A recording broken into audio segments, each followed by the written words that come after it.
Every woman has a story. Share yours with us. This is the woman's world.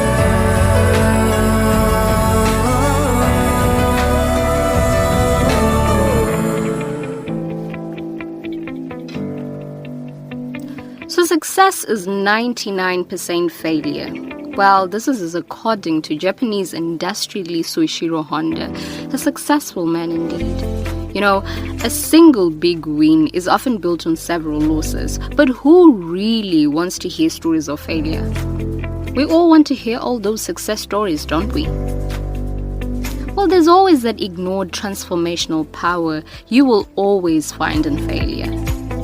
Hello and welcome to the Being Determined. A zillion apologies for all the days you had to go without motivation. Somehow we failed so that we could succeed. I'm your host Mel, and I hope you haven't lost your determination.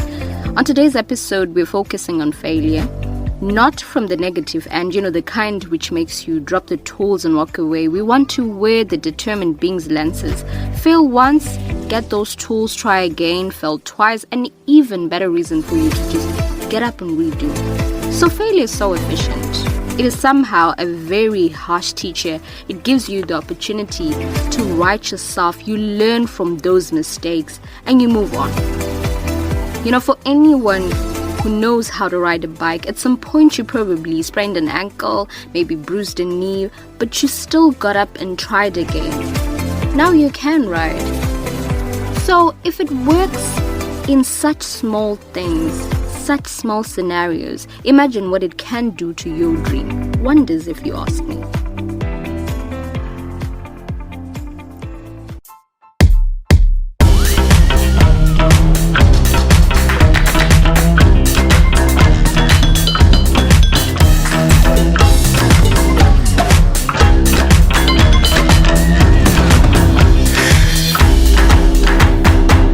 Made.com, new collections every week.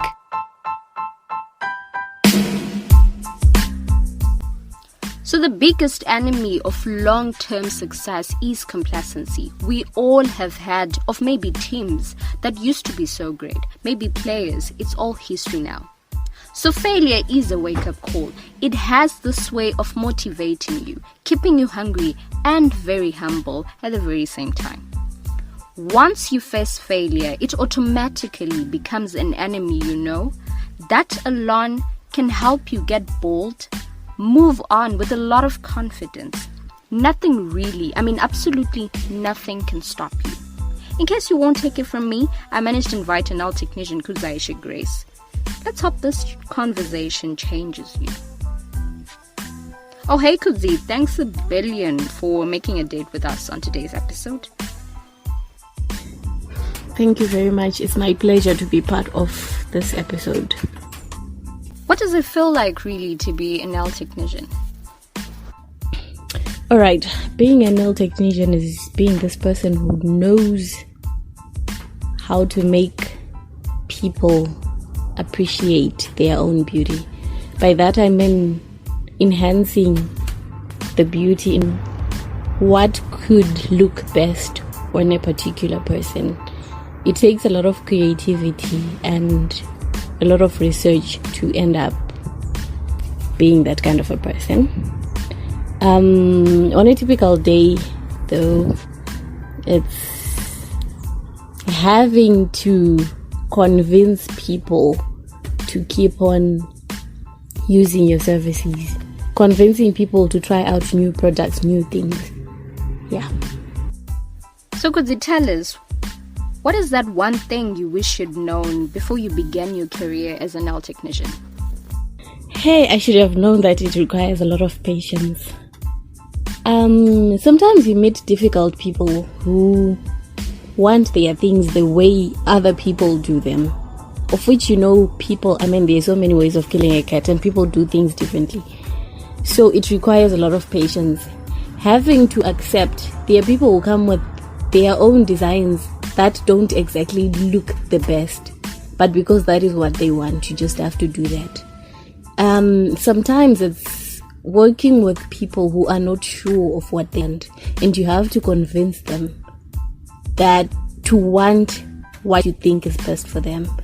And it also requires a lot of patience, especially with doing the nails themselves. For example, when you're doing acrylic nails, you need an hour to get a perfect set on a person, on a client. So I wish I actually had known that it requires a lot of patience. And then it also requires a lot of creativity. You have to know how to play around with color, how to play around with designs, how to play around with decorations, so that it actually comes out perfectly. And also it requires precision, so that you don't smudge the product all over the client's hand. And it requires a bit of gentleness so that you don't hurt them, especially when you're filing and doing other things. So yeah, there is majorly patience that will make you to do everything patiently. Yeah. And generally, what are the resources, the best resources that have helped you along the way?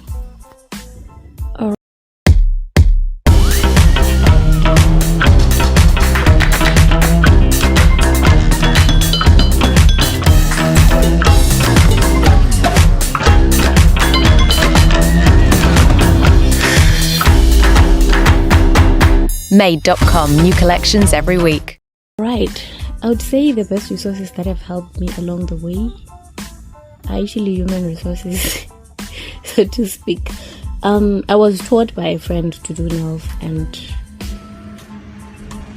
from him, it's actually a male friend, from him I learned all the basics.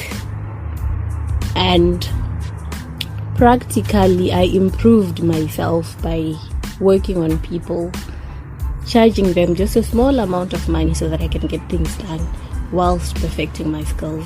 So I've also made use of the likes of YouTube and just the internet to find out how to easily do things. So basically, yeah, I wouldn't have done it without the aid of other people and the internet. So I would say those are the most important resources that I've actually used. All right, okay.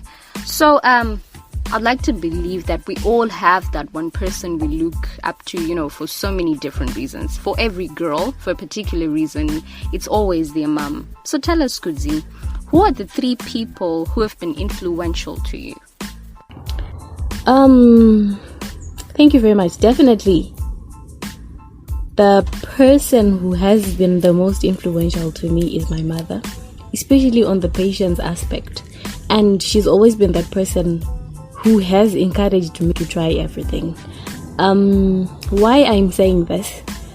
We're living in a world where sometimes you have to put your qualifications aside, educational qualifications and that. And she's one person who taught me not to major on what I have, but what I can do. Because, as you know, you may not exactly find a job, but if you can't do anything else, what are you going to do? So my mother, and then the other person who's mostly influential to me is actually my father. I've been a Jedi's girl since I was very young. I'm very close to my father, and he taught me resilience. I used to give up easily, but he's that person who made me acknowledge that everything is possible if you try hard enough. And then the person who's influential to me, I would actually say it's my brother, my little brother. I'm 10 years older than him, but I've learned quite a lot. He's a patient spirit. He doesn't give up. He's been a failure in a lot of things, but he's risen up and accomplished much more than we could. And people say he's the most responsible in my family. So as much as young, he's been very, very, very, very influential. So when you hear the word failure, which happens to be our topic on today's episode, what comes to your mind? When I hear the word failure, what comes to my mind is trying something a different way, trying differently from the way you've done it before. Why I'm saying that, I'm one person who's always failed in a lot of things. How I got to become an nail tech, it was because I had failed something that I thought was gonna be my vision for life. But because I made a few mistakes, I could not make it. And then I ended up trying something else, which is now working out for me. So at the end of the day, failure is how you look at it. If you look at it as a final blow, you will remain on the ground. But if you look at it as a step,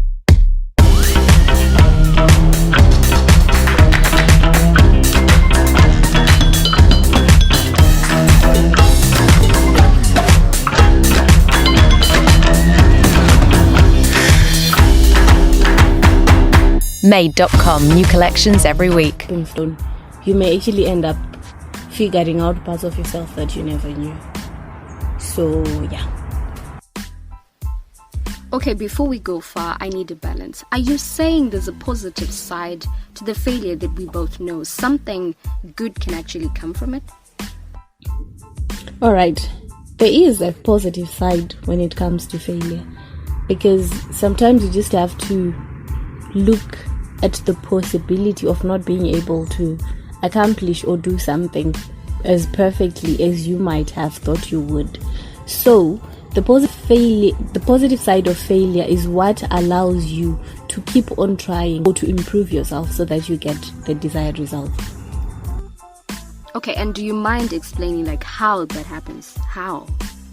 Alright, it's how you look at disappointment, how you respond to the disappointment that you feel when you have failed to accomplish something. For example, when you've tried something, doing something and you failed to do it, if you tell yourself that I have failed, then you will fail. But if you tell that you can do better, then you can improve from that same failure. And then at the end of the day, that is why we have a lot of people, even those prominent business people, they will tell you they failed so many times. But it's why you keep trying that makes you accomplish a lot more than what you had previously failed. So I would say the positive side of failure is the experience that you get and a way of you ending up doing things differently from the way you had done it before, because you're not going to continue doing things the same way, but you'll have to change your strategies. You have to change the way you've done it so that you can get better results. So I think that is the positive side of failure. Okay. So, Kudzi, from the questions you've answered so far, we all have this image of a focused young lady who's working her way up. Today, we're focusing on failure as a wake-up call. Let's hear from you. Throughout your journey, what has been your biggest failure? Alright, so what I can regard as my biggest failure was when I failed transcription. You know, that kind of thing where you finished school and you have decided this is gonna be my profession for the longest time, and then for some funny reason I just couldn't make it, and I was performing way below average and I had to give up on it. So yeah, that is one of the most difficult things I had to deal with, and that was what I refer to as my biggest failure in life. So before we conclude, what would you have to say to some bored Jane out there who has failed too many times? All they can think about right now is quitting. After all, that's the easiest getaway. To someone out there who's failed or thinking of giving up, the sky is the limit. Failure is actually a mindset. You don't fail just because you failed, but you fail because you've told yourself that you failed. Somebody actually says it's not falling in the water that makes you drown, it's staying in there that makes you drown. So it's what you think of yourself. There is no need to give up. Everyone makes mistakes. When you're learning something, you are bound to make mistakes. You're bound to fail and do things differently. But at the end of the day, it's what you tell yourself. So for anyone who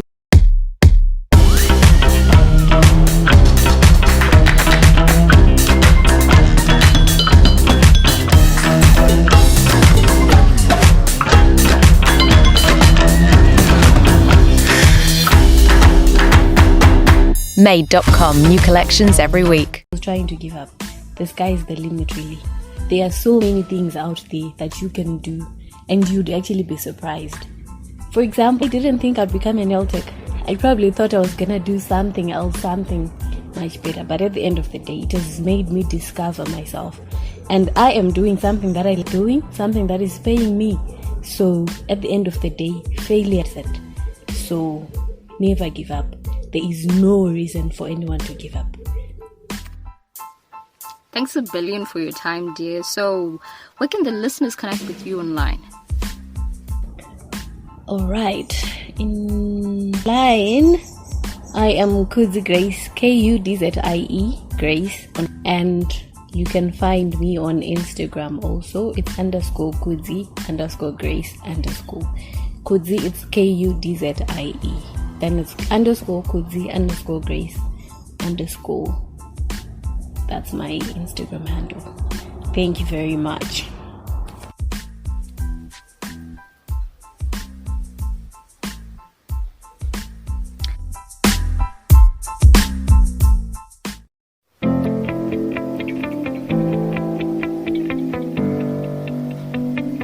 Failures are fingerposts on the road to achievements. If you fail, it will most likely hurt. Sometimes a bit, sometimes a lot, but that is normal and it's okay to feel that way. You need to just remember that failing doesn't make you a failure. It's just a setback. Well, if you have ever tried, ever failed, it doesn't matter. Try again, fail again, and fail better. Just learn from the situation and move on. That blow is valuable feedback. You can actually use it to improve. Well, almost everyone who intends to do things of value in life will fail at some point. Even Michael Jordan has been trusted with a winning shot and he missed. Well, he failed, and that is how he succeeded. Until you hear from me again, try and fail. Get up, try again, and fail better. You're not alone, and neither are you a quitter. I, for one, believe in your determination.